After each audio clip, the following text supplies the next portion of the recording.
Nyanyian Pengajaran Asaf.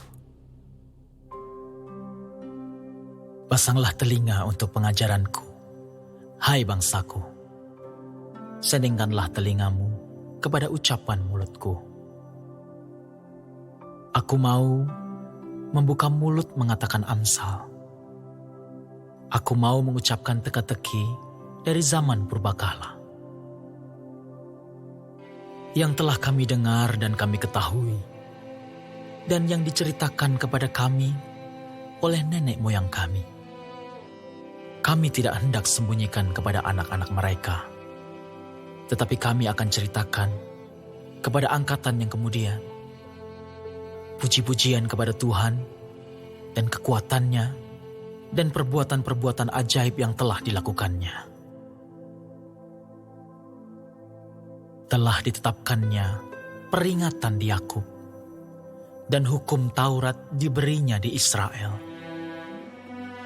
Nenek moyang kita diperintahkannya untuk memperkenalkannya kepada anak-anak mereka, supaya dikenal oleh angkatan yang kemudian, supaya anak-anak yang akan lahir kelak bangun dan menceritakannya kepada anak-anak mereka, supaya mereka menaruh kepercayaan kepada Allah dan tidak melupakan perbuatan-perbuatan Allah, tetapi memegang perintah-perintahnya.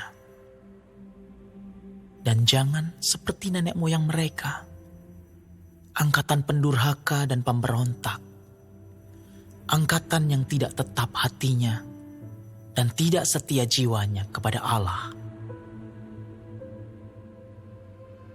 Bani Efraim, pemanah-pemanah yang bersenjata lengkap, berbalik pada hari pertempuran.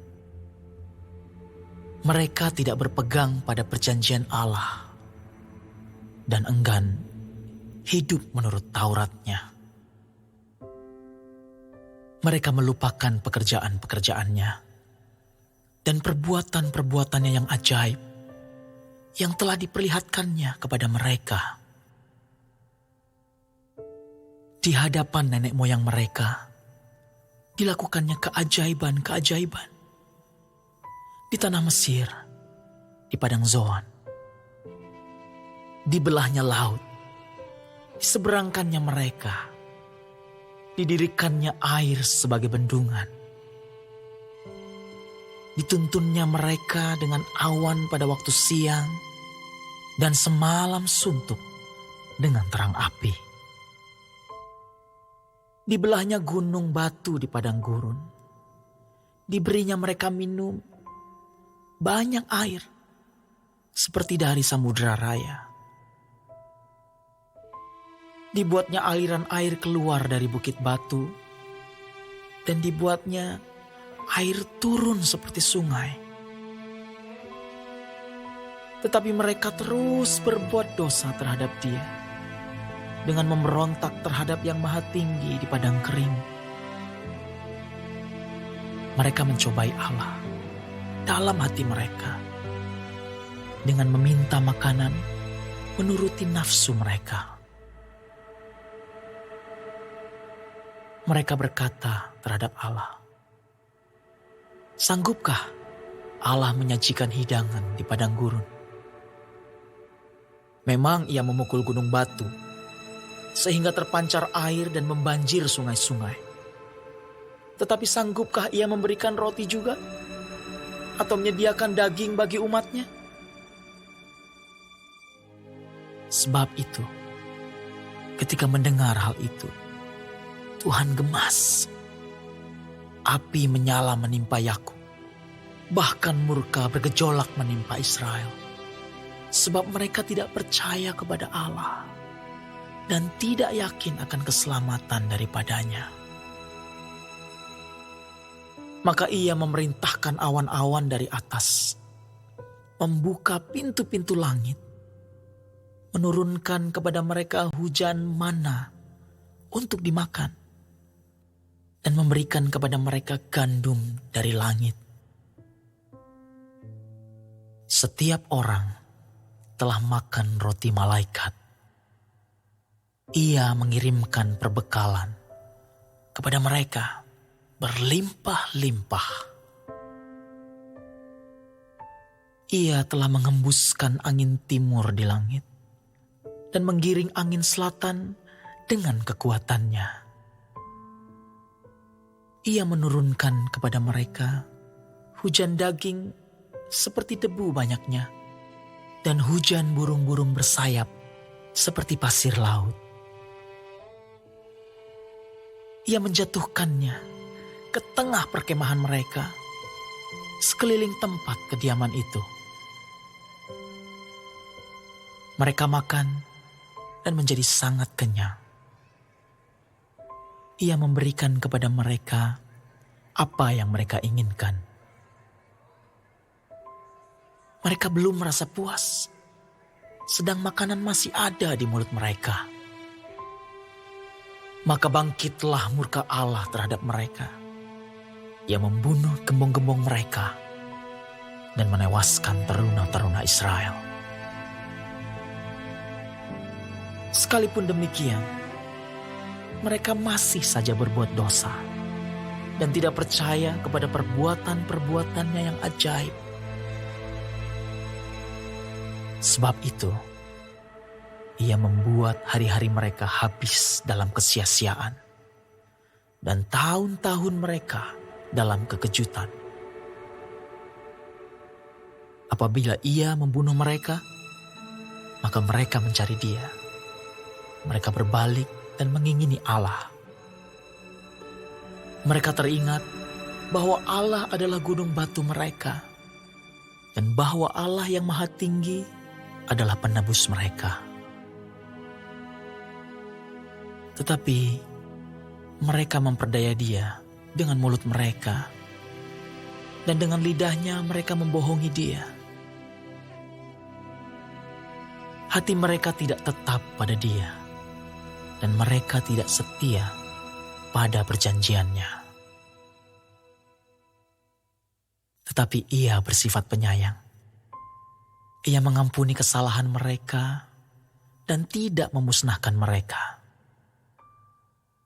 Banyak kali ia menahan murkanya dan tidak membangkitkan segenap amarahnya. Ia ingat bahwa mereka itu daging, angin yang berlalu, yang tidak akan kembali. Berapa kali mereka memberontak terhadap dia di padang gurun dan menyusahkan hatinya di padang belantara. Berulang kali mereka mencobai Allah, menyakiti hati yang kudus dari Israel. Mereka tidak ingat kepada kekuasaannya, kepada hari ia membebaskan mereka daripada lawan. Ketika ia mengadakan tanda-tanda di Mesir dan mujizat-mujizat di padang Zoan. Ia mengubah menjadi darah sungai-sungai mereka dan aliran-aliran air mereka sehingga tidak terminum. Ia melepaskan kepada mereka lalat pikat yang memakan mereka dan katak-katak yang memusnahkan mereka. Ia memberikan hasil tanah mereka kepada ulat dan hasil jerih payah mereka kepada belalang. Ia mematikan pohon anggur mereka dengan hujan batu dan pohon-pohon ara mereka dengan embun beku.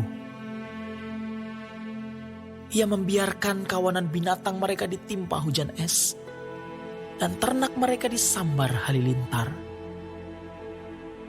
Ia melepaskan kepada mereka murkanya yang menyala-nyala, kegemasan, kegeraman dan kesesakan, suatu pasukan malaikat yang membawa malapetaka. Ia membiarkan murkanya berkobar. Ia tidak mencegah jiwa mereka dari maut. Nyawa mereka diserahkannya kepada penyakit sampar. Dibunuhnya semua anak sulung di Mesir. Kegagahan mereka yang pertama-tama di kemah-kemah Ham. Disuruhnya umatnya berangkat seperti domba-domba. Dipimpinnya mereka seperti kawanan hewan di padang gurun. Dituntunnya mereka dengan tenteram, sehingga tidak gemetar, sedang musuh mereka dilingkupi laut.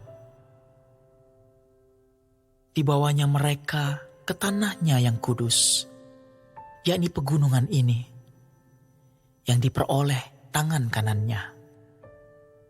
Dihalaunya bangsa-bangsa dari depan mereka, dibagi-bagikannya kepada mereka tanah pusaka dengan tali pengukur, dan disuruhnya suku-suku Israel mendiami kemah-kemah mereka itu. Tetapi mereka mencobai dan memberontak terhadap Allah yang Maha Tinggi dan tidak berpegang pada peringatan-peringatannya. Mereka murtad dan berkhianat seperti nenek moyang mereka, berubah seperti busur yang memperdaya. Mereka menyakiti hatinya dengan bukit-bukit pengorbanan mereka, membuat dia cemburu dengan patung-patung mereka. Ketika Allah mendengarnya, ia menjadi gemas. Ia menolak Israel sama sekali. Ia membuang kediamannya di Silo, kemah yang didiaminya di antara manusia. Ia membiarkan kekuatannya tertawan. Ia membiarkan kehormatannya jatuh ke tangan lawan. Ia membiarkan umatnya dimakan pedang. Dan gemaslah ia atas miliknya sendiri. Anak-anak teruna mereka dimakan api. Dan anak-anak darah mereka tidak lagi dipuja dengan nyanyian perkawinan. Imam-imam mereka gugur oleh pedang, dan janda-janda mereka tidak dapat menangis. Lalu terjagalah Tuhan, seperti orang yang tertidur, seperti pahlawan yang siuman dari mabuk anggur. Ia memukul mundur para lawannya. Ia menyebabkan mereka mendapat celah untuk selama-lamanya. Ia menolak kemah Yusuf, dan suku Efraim tidak dipilihnya. Tetapi ia memilih suku Yehuda, Gunung Sion yang dikasihinya. Ia membangun tempat kudusnya setinggi langit, laksana bumi yang didasarkannya untuk selama-lamanya. Dipilihnya Daud hambanya. Diambilnya dia dari antara kandang-kandang kambing domba. Dari tempat domba-domba yang menyusui didatangkannya dia untuk menggembalakan Yakub umatnya dan Israel miliknya sendiri. Ia menggembalakan mereka dengan ketulusan hatinya dan menuntun mereka dengan kecakapan tangannya.